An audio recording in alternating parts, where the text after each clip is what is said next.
ಸಾಮರ್ international Islamic ಶಾಲೆ ಆಡಳಿತ ಮಂಡಳಿ the Al Jamia Mohammadiya education society Mumbai ತಡಿಸದ ಆರ್ ಕೆ ಹೆಗಡೆ ನಗರ ಬೆಂಗಳೂರು 560077 ರವರು ತಮ್ಮ ಆಡಳಿತ ಮಂಡಳಿ ಹೆಸರನ್ನು ದುರುಪಯೋಗ ಮಾಡಿಕೊಂಡು ಸರ್ಕಾರದ ಇಲಾಖೆಗಳಿಗೆ ಸುಳ್ಳು ಮಾಹಿತಿ ನೀಡಿ ಮೋಸ ವಂಚನೆ ಮಾಡುತ್ತಿದ್ದು ಮತ್ತು ಇಲಾಖೆಗಳ ನೋಟಿಸ್ಗೆ ಸರಿಯಾಗಿ ಸ್ಪಂದಿಸದೆ ದಬ್ಬಾಳಿಕೆ ನಡೆಸುತ್ತಿರುವುದರಿಂದ ಈ ಶಾಲೆಯವರಿಗೆ ಸೂಕ್ತ ಕಾರಣ ನೀಡುವ ಬಗ್ಗೆ ನೋಟಿಸ್ ಜಾರಿ ಮಾಡಿ ಸೂಕ್ತ ಕಾನೂನು ಕ್ರಮ ಕೈಗೊಳ್ಳುವಂತೆ ಕೋರಿ ಈ ಶಾಲೆಯ ಆಡಳಿತ ಮಂಡಳಿಯರಾದ ಅಧ್ಯಕ್ಷರು ಕಾರ್ಯದರ್ಶಿ ಮತ್ತು ಪ್ರಿನ್ಸಿಪಾಲರ ವಿರುದ್ಧ ದೂರು ನೀಡಿ ಹೋರಾಟ ಮತ್ತು ಈ ಶಾಲೆಯ ಪರವಾಗಿ ರದ್ದು ಮಾಡುವಂತೆ ಕೋರಿ ಸಾಮರ್ ಇಂಟರ್ನ್ಯಾಷನಲ್ ಇಸ್ಲಾಮಿಕ್ ಶಾಲೆ ಆಡಳಿತ ಮಂಡಳಿ the Al Jamia Mohammadiya education society Mumbai ದಣಿಸದರವರು ತಮ್ಮ ಶಾಲಾ ಶಿಕ್ಷಣ ಇಲಾಖೆಯಿಂದ ಈ ಶಾಲೆಯನ್ನು ನಡೆಸಲು ಜಾಮಿಯಾ ಮೊಹಮ್ಮದಿಯಾ ಮನ್ಸೂರ ಎಂಬ ಆಡಳಿತ ಮಂಡಳಿ ಹೆಸರಿನಿಂದ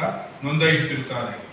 ಈ ಶಾಲೆಯ ಮಾನ್ಯತೆ ನವೀಕರಣ ಮಾಡುವ ಸಂದರ್ಭದಲ್ಲಿ ಈ ಶಾಲೆಯ ಹೆಸರು ಸಾಮರ್ ಇಂಟರ್ನ್ಯಾಷನಲ್ ಇಸ್ಲಾಮಿಕ್ ಶಾಲೆ ಮತ್ತು ಆಡಳಿತ ಮಂಡಳಿ ಹೆಸರು ಜಾಮಿಯಾ ಮೊಹಮ್ಮದಿಯಾ ಮನ್ಸೂರ ಮತ್ತು ಶಾಲಾ ಡೈಸ್ ಕೋಡ್ ಸಂಖ್ಯೆ 292003199969 ಹಾಗೂ ಅನುದಾನ ರಹಿತ ಶಾಲೆಯಾಗಿ ಇಂಗ್ಲಿಷ್ ಭಾಷೆಯಲ್ಲಿ 1ನೇ ತರಗತಿಯಿಂದ 10ನೇ ತರಗತಿಯವರೆಗೆ 2023-24ನೇ ಸಾಲಿನಿಂದ 2027-28ನೇ ಸಾಲಿನವರೆಗೆ ಮಾನ್ಯತೆ ನವೀಕರಣವನ್ನು ಮಾನ್ಯ ಉಪನಿರ್ದೇಶಕರ ಕಚೇರಿ ಸಾರ್ವಜನಿಕ ಶಿಕ್ಷಣ ಇಲಾಖೆ ಬೆಂಗಳೂರು ದಕ್ಷಿಣ ಜಿಲ್ಲಾ ಕಲಾಸಿಪಳ್ಳೆ ರವರು ನೀಡುತ್ತಾರೆ.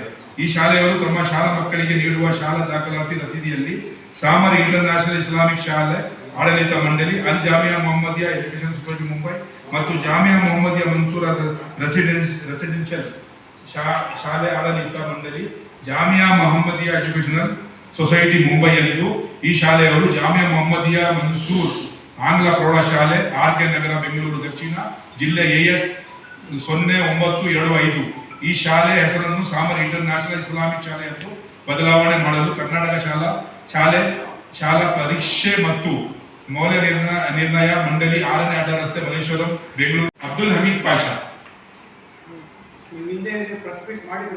ಇದರ ಹಿಂದೆನೂ ನಾವು ಪ್ರೆಸ್ ಮೀಟ್ ಮಾಡಿ ಇದರ ಹಿಂದೆನೂ ನಾವು ಇದರ ಬಗ್ಗೆನೇ ನಾವು ಚರ್ಚೆ ಮಾಡಿದ್ವಿ. ಈಗ ಪ್ರೆಸ್ ಮೀಟ್ ಯಾಕೆ ಮಾಡ್ತೀವಿ ಅಂದ್ರೆ ವಿಧಾನಸಭಾ ಚಾಮರಾಜಪೇಟೆ ಅಧ್ಯಕ್ಷ ಚಾಂದ್ ಪಾಷಾ ನನ್ನ ಹೆಸರು ಶ್ರೀರಾಮೇಗೌಡ ಬಣ. ಇದು ಸಮರ್ ಇಂಟರ್ನ್ಯಾಷನಲ್ ಸ್ಕೂಲ್ ಭಾಳ ಡೂಪ್ಲಿಕೇಟ್ ಲೈಸೆನ್ಸ್ ಮಾಡಿಸ್ಕೊಂಡೆಲ್ಲ ನಡೆಸ್ಕೊಂಡು ಎಲ್ಲ ಮಾಹಿತಿ ಸಿಕ್ತು. ಅದರಿಂದ ನಾವೆಲ್ಲ ಹೋಗಿ ಎಲ್ಲ ನಾವು ಸುಮಾರು ಒಂದು 200-300 ಜನ ಹೋಗಿ ದಂಡನೆ ಮಾಡಿದೋ. ನಮಗೆಲ್ಲ ತಳ್ಳಿ ಎಲ್ಲ ಹೊಡೆದಾಟ ಮಾಡಿ ಬಂದರು. ಎಲ್ಲ ಪೊಲೀಸರು ರಕ್ಷಣೆ ಕೊಟ್ಟು ಆಚೆ ಬಂದು ನಮಗೆ ಕರ್ಕೊಂಡ್ಬಂದರು. ಇದಕ್ಕೆ ನಮಗೆ ಮತ್ತು ಇದೆಲ್ಲ ನಾವು ಇದು ದೂರೆಲ್ಲ ಕೊಟ್ಟಿದ್ದೀವಿ ಎಜುಕೇಷನ್ ಡಿಪಾರ್ಟ್ಮೆಂಟ್ಗೆ. ಅವ್ರು ಇನ್ನೂ ಏನು ತನಿಖೆ ಮಾಡ್ತಾ ಇಲ್ಲ, ಈ ಡಿಲೇ ಮಾಡ್ಕೊಂಡಿದ್ದೆ. ನಾವು ಕೇಳ್ಕೊಳ್ಳೋದು ಎಷ್ಟೇ ಏನಂದರೆ ಇದು ಡೂಪ್ಲಿಕೇಟ್ ಲೈಸೆನ್ಸ್ ಮಾಡಿದ್ರೆ ರದ್ದು ಮಾಡಬೇಕಂತ ನಾವು ಕೇಳ್ಕೊಳ್ತೀವಿ. ಅವ್ರ ಹೆಸರೇನು? ನನ್ನ ಹೆಸರು ಕೃಷ್ಣ ಅಂತ, ದಲಿತ ಸಂಘದ ಅಧ್ಯಕ್ಷ. ಈ ಸ್ಕೂಲ್ ಬಗ್ಗೆ ಸ್ವಲ್ಪ ನಾನು ಹೋರಾಟ ಮಾಡಿದ್ದೀನಿ. ಈ ಸ್ಕೂಲ್ ಬಗ್ಗೆ ಸ್ವಲ್ಪ ಹೋರಾಟ ಮಾಡಿ ಇದಕ್ಕೆ ಪರಿಹಾರ ಕೊಡಬೇಕಂತ ನಮ್ಮ ಪ್ರಯತ್ನ ಪಡ್ತಾ ಇದ್ದೀವಿ.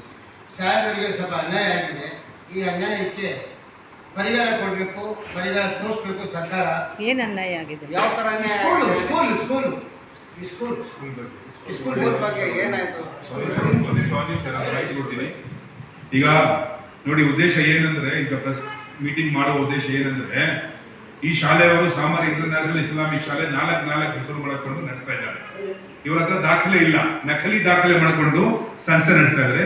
ಇವರು ಬಾಂಬೆಯಿಂದ ಬಂದು ಬೆಂಗಳೂರಲ್ಲಿ ಕರ್ನಾಟಕದಲ್ಲಿ ಇವರು ಸಂಸ್ಥೆ ನಡೆಸ್ತಾ ಇದ್ದಾರೆ. ಇದರ ಬಗ್ಗೆ ಯಾರು ಏನು ಕೇಳ್ತಾ ಇಲ್ಲ, ಅದರ ಬಗ್ಗೆ ಯಾರು ಧ್ವನಿ ಎತ್ತಾ ಇಲ್ಲ. ಅದರಿಂದ ನಾವು ಕರ್ನಾಟಕ ರಕ್ಷಣಾ ವೇದಿಕೆಯವರು ಧ್ವನಿ ಎತ್ಬಿಟ್ಟು ಇವರು ತಪ್ಪು ಮಾಡ್ತಾ ಇದ್ದಾರೆ, ನಕಲಿ ದಾಖಲೆ ಸೃಷ್ಟಿ ಮಾಡಿಕೊಂಡು ಶಾಲೆ ನಡೆಸ್ತಾ ಇದ್ದಾರೆ. 4 ಹೆಸರು ಮಾಡಿದ್ದಾರೆ. 1ನೇ ತರಗತಿಯಿಂದ 10ನೇ ತರಗತಿ ಶಾಲೆ ಇದೆ. ಆದರೆ ಯಾವ ನೀವು ಸರ್ಟಿಫಿಕೇಟ್ ಮಕ್ಕಳಿಗೆ ಕೊಡ್ತೀರಾ? 4 ಹೆಸರು ಮಾಡಿದ್ದೀರಾ. ಆ 4 ಹೆಸರು ಮಾಡಿಕೊಂಡು ಮತ್ತೆ ಈ ಶಾಲೆ ನಡೆಸಲು ಈ ಎಜುಕೇಶನ್ ಸೊಸೈಟಿ ಇದೆಲ್ಲ ಇದು ನಡೆಸಲು ಮಕ್ಕಳಿಗೆ ಫ್ರೀ ಆಫ್ ಕಾಸ್ಟ್ ಓಡಿಸೋಕ್ಕೋಸ್ಕರ ಇದು ಮಾಡಿದ್ರು. ಆದರೆ ಅವರು ಲಕ್ಷಾಂತರ ರೂಪಾಯಿ ಮಕ್ಕಳ ಹತ್ರ ಹಣ ತಗೊಳ್ತಾ ಇದ್ದಾರೆ, ಡೊನೇಷನ್ ತಗೊಳ್ತಾ ಇದ್ದಾರೆ, ಲಕ್ಷಾಂತರ ರೂಪಾಯಿ ಫೀಸ್ ತಗೊಳ್ತಾ ಇದ್ದಾರೆ. ಅದು ಬೇರೆ ವಿಷಯ. ಈಗ ನಮ್ಮ ಉಪನಿರ್ದೇಶಕರ ಕಚೇರಿಯಲ್ಲಿ ನಾವು ಹೋಗಿ ದೂರು ನೀಡಿದ್ವಿ. ಇವರ ಬಗ್ಗೆ ನಾವು ಕಂಪ್ಲೇಂಟ್ ಮಾಡಿದ್ದೀವಿ. ಕಂಪ್ಲೇಂಟ್ ಮಾಡಿದ್ರೆ ಅವರು ನಮಗೆ ಕಾರಣ ಕೇಳಿ ನೋಟಿಸ್ ಕಳಿಸಿದ್ರು. ಅವರಿಗೆ ನೀವು 13 ಪತ್ರವನ್ನು ಕೊಡ್ಬೇಕಂತ ಇಲ್ಲಿ ಇದೆ, ಆದರೆ ಯಾವ ಪತ್ರವನ್ನು ಕೊಟ್ಟಿಲ್ಲ.